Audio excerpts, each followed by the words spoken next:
Hey, thanks for coming to LRGA Curves today. Make sure you smash that like button and smash the subscribe button on your way in. Go ahead and ring my bell. Ring my bell so you can get notified next time I upload a video and whatnot. Come on in, Curvies.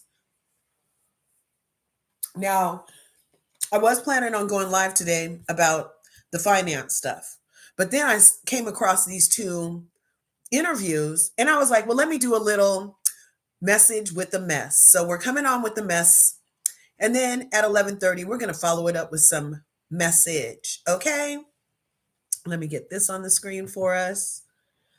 Oh, I'm so excited to be alive. God is great. I'm so excited to be alive. I'm here in California and the fires are still burning and there's all kind of accusations being hurled around about who did what to whom and when the whom did it why. And I just want to offer how grateful I am that there are not more people dead.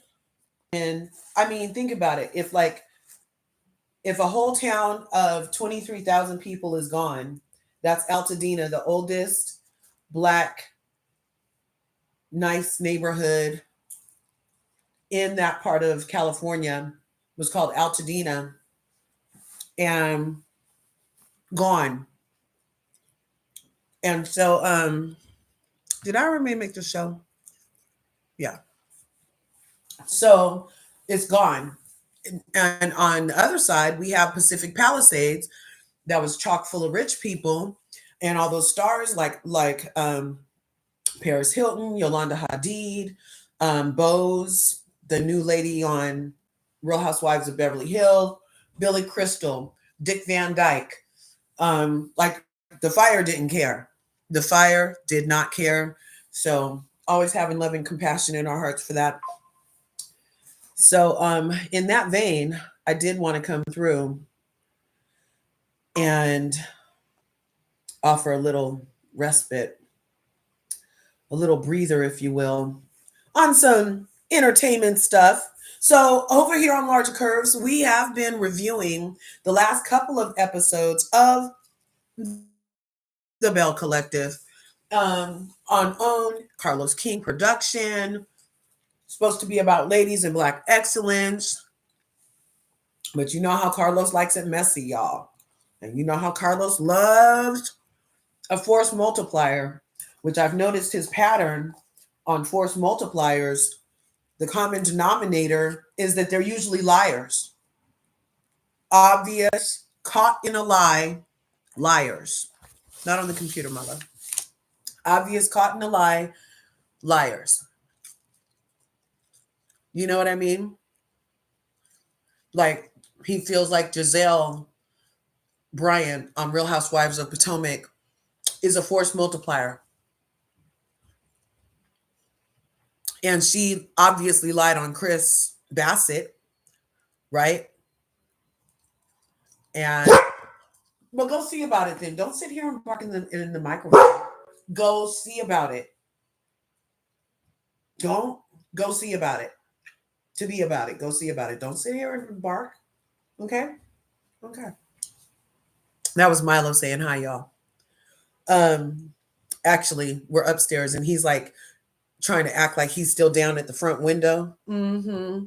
He like that old lady that sits in the window on 227. Mm-hmm. Yes, he is. He be in the window all day. He could tell me all the neighbors' business, I bet. But since I have my quesadilla right here, he's up here so he can try to get a piece of my quesadilla, which he does. He can have a piece of that. He's like, see it, pay it off. See, that's why I was up here barking in your thing, so you can give me that. Anyway, thanks for being here, Curvies. Smash the buttons, ring the bell. So on Bell Collective, we had a finale that was that fight between the two against Willie. It was Subtitles, we call the guy, who is Laikisha's. No, Subtitles is Latrice's, also known as Cliff and Latisha and Latrice. And then we have the mumble rapper and Latisha, also known as Glenn and Latisha. And for some reason, I was wondering about this, y'all. You know, Carlos King got pitched a show by Melody Cherie Rogers that was basically supposed to be like a black HGTV. I was picturing like that Egypt charade and her dude kind of picture, but about, a group of black people doing that, you know? And he took her, legend has it that allegedly he took her original idea and squeezed it and morphed it and shaved it just enough for her to only have producer credits and not creator credits on Love and Marriage Huntsville. And I wondered why he would do that, because we still see the business and we still see the love and marriage couples kind of stuff. So I don't know why he had to, instead of just add to her idea, why did he take her idea, twist it up, and morph it enough that it wasn't even her idea anymore? Like, he can say he created that show.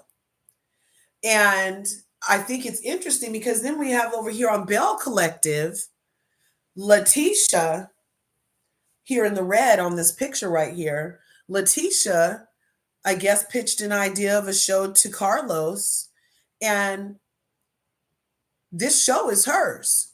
Her creation. He didn't alter it. He thinks that Women Who Brunch is a great idea. Now, the fighting and the cattiness that's been happening and the liars that have been brought to the forefront, who happen to also be the two people who started the show, both the liars, Latisha and Latrice.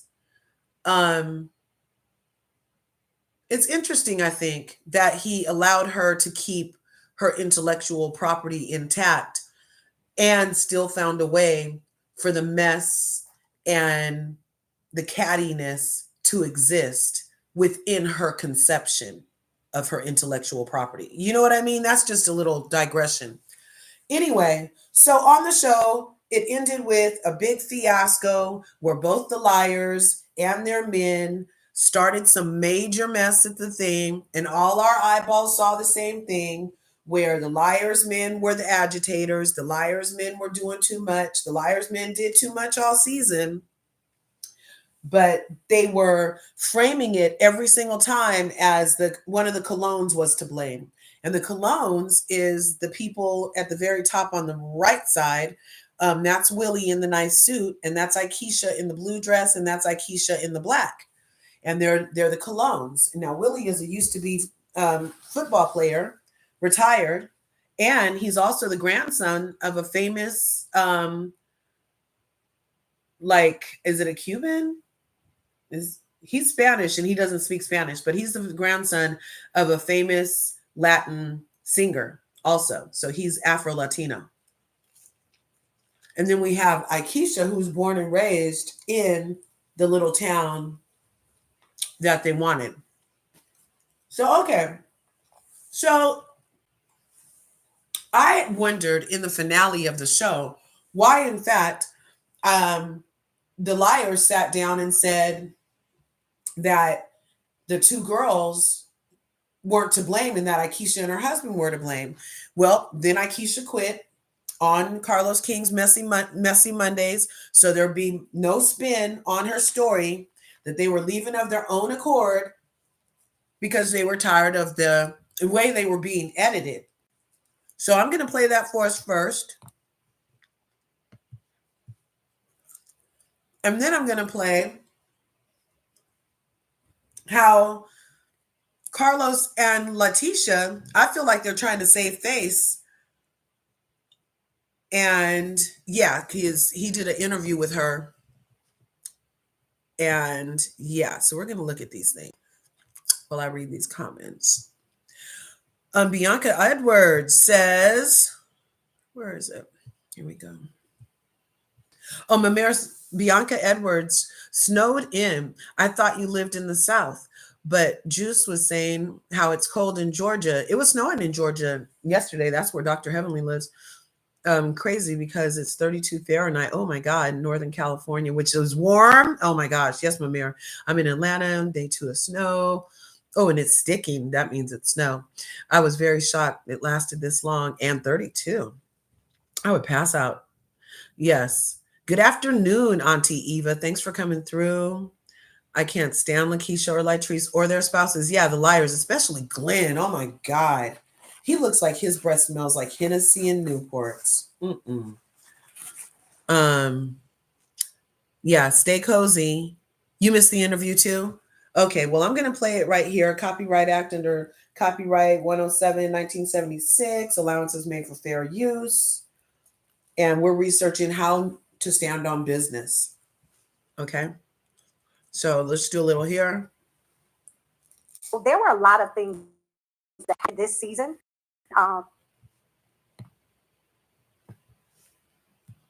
We are going to discuss those things today, and we call it finale because this will be our final time addressing the show, addressing the finale of that season, and addressing the reunion. So today we're going to address the brawl. We're going to address the phone issue, and we're going to address our reason for leaving and why we left on Carlos's Messy Monday on Live. So we'll address that. Our second F that we're going to talk about today is the future. The F is future, and we are going to talk.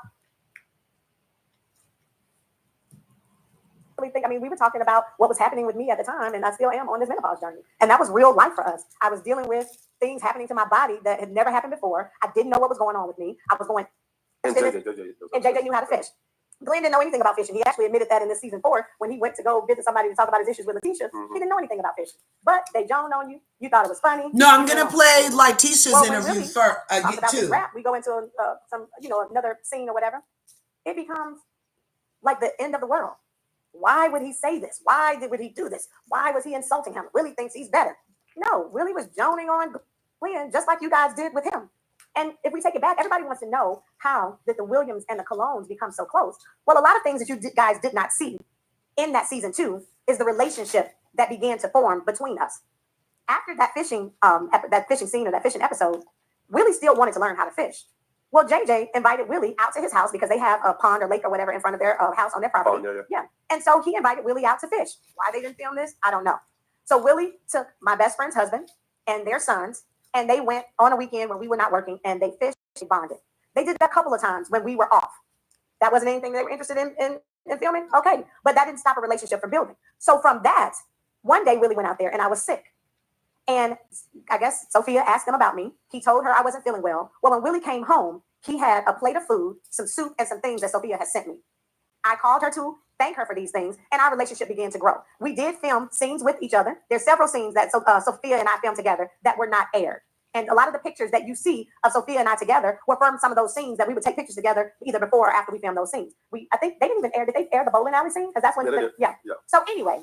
That's how we formed this friendship. And later on in that year when we weren't working, they flew up to New Jersey. They came to our bar. We had some kind of a celebration of a year, 2 or 3 years, whatever year it was. They came to the baptism of my children. They were here for Holly's 2nd birthday party. So we began to have this relationship. So to answer your question, how did we become so close? It's because we had on camera and off camera time. People have put out there, well, she's only in Jackson when we're filming, and we don't see her until we're filming. No, sweetheart, you don't see me until we're filming because we're not friends. I'm in Jackson all the time. Ask my friends. Ask Sophia. Actually, when they put that out there, I was in Jackson when I saw the video that they sent. So that's how we built a relationship with the Williams. Let's go back because I want to. Okay, so I just wanted to have that little setup right there about obviously there was no animus on their side ever. And we hear her refer to what Latisha said at the reunion about how, why are you even here? You only come to town when we film and nobody else even ever say you. Remember she said that? And I could tell it was a lie. But just because she said it so loud, a lot of people might have thought it was the truth. So that was a setup. And now I think she's going to talk a little about the men's relationship and how it got there, because the people who take subtitles and the mumble rapper's side and the liar's side might be because, oh, well, Willie's been saying stuff to them ever since he got there. But she's about to set the record straight. Let's see if this part is it.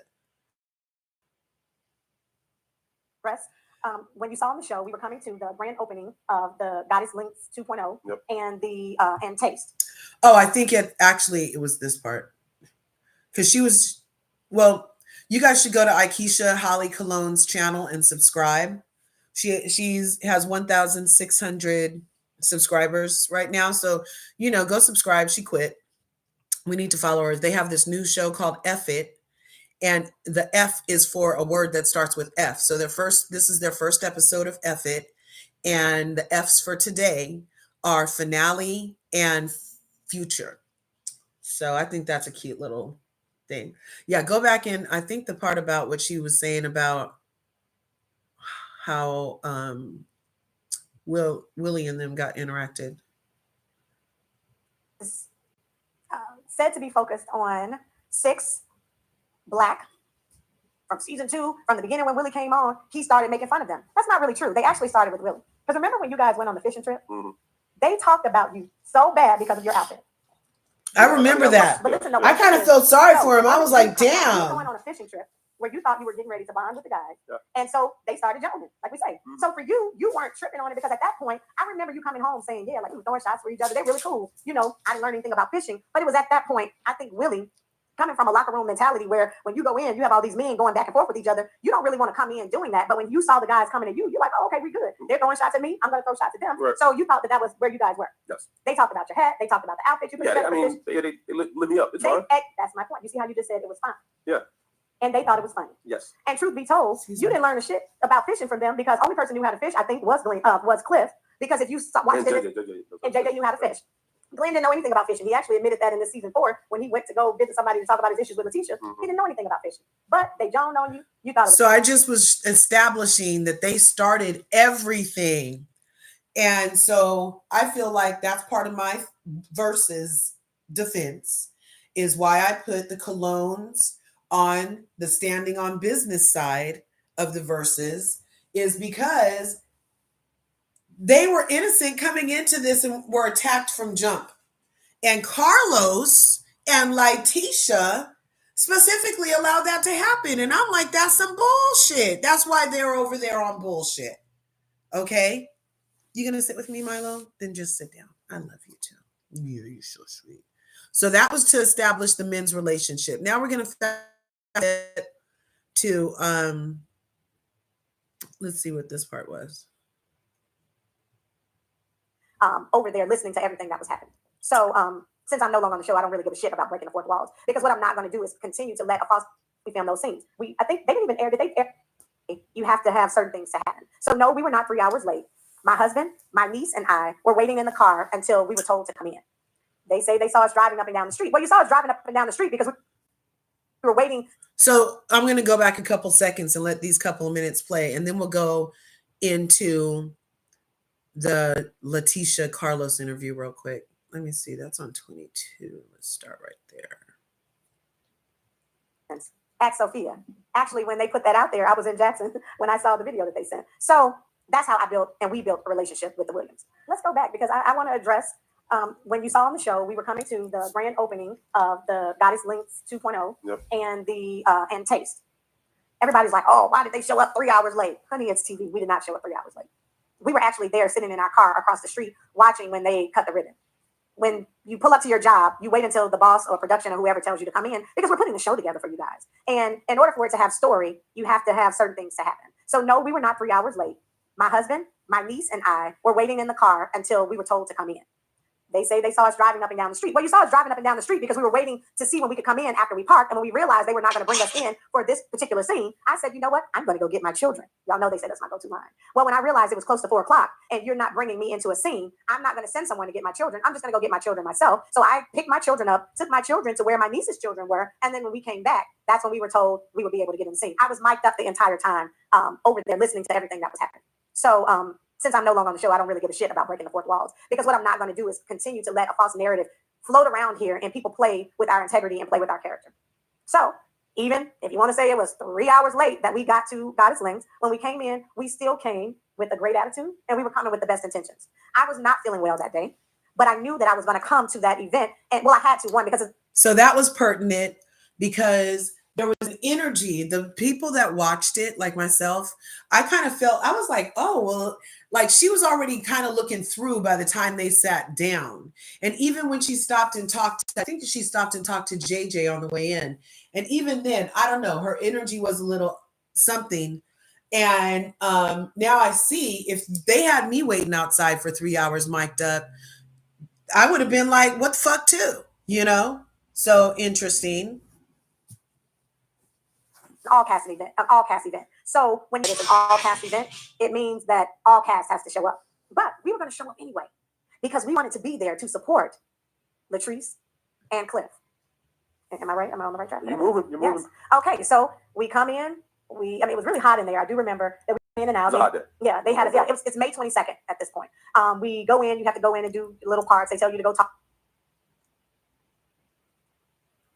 I mean, Glenn's throwing little bitty shots. I actually remember when he and I were in God is Lens, he was telling me, I'm cool with you. You and I don't have an issue. It's your husband. And I said to him then, now listen, Glenn, if you have an issue with my husband, you have an issue with me. But I'm thinking we're joking. I'm thinking we're playing. It's fine, whatever. We get over to taste. It was absolutely beautiful. You and I both were talking about, I remember you coming up to me saying, babe, did you see the cigar lounge? Did you see the cigar bar? Mm-hmm. No issue whatsoever.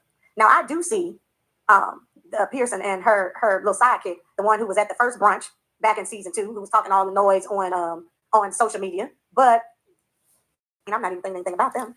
But I mean, it was supposed to be a birthday party for him. Actually, the birthday party was supposed to start later that night because on the invitation we got. And did anybody expect for him not to say anything? I'm laughing because it's just crazy. Everything's playing it back. Yes. Glenn says F you. I say F you to Glenn, and then she says whatever to me. And of course, I'm like, oh, well, okay, and then it can go for you too. So. And there was, the people around them. So when these girls come out, my niece is thinking that it's a continuation of what was happening inside. So it goes on from there. If they start firing off, it's broken up. There's no one out there but Willie, Aikisha, and my niece. Where these other 14 or 15 people come from, I don't know. But you know what was funny to me? They keep saying we had all these people, but then you say about 8 of your people beat my niece down. Right. So somebody wrote in one of the comments, okay, so if there were all these people with them, what were the other 14 people doing? Yeah, math wasn't math. Yeah, while y'all were beating the niece down. It's not math. And so anyway, that was broken up. That was the brawl. I'm going to address the phone situation. Apparently, after this fight, Latrice's family and my niece and us, we leave. We go around to my house. Like I said, it's right there. Everybody who was there. The phone part isn't really that pertinent. Let's go to right. Definitely go subscribe to her because she shows us the messages that Aikisha sent her in a fit of rage. No, that were sent to Aikisha by Latrice in a fit of rage over the phone situation. And so their story sounds like what I saw, which is why they're on the Standing on Business side. Now, where is Carlos King? I might have to go to my history right here because I had it up and then I used the same tab to go in here. Thanks for coming through. Smash the like button, smash the subscribe button. Here we go.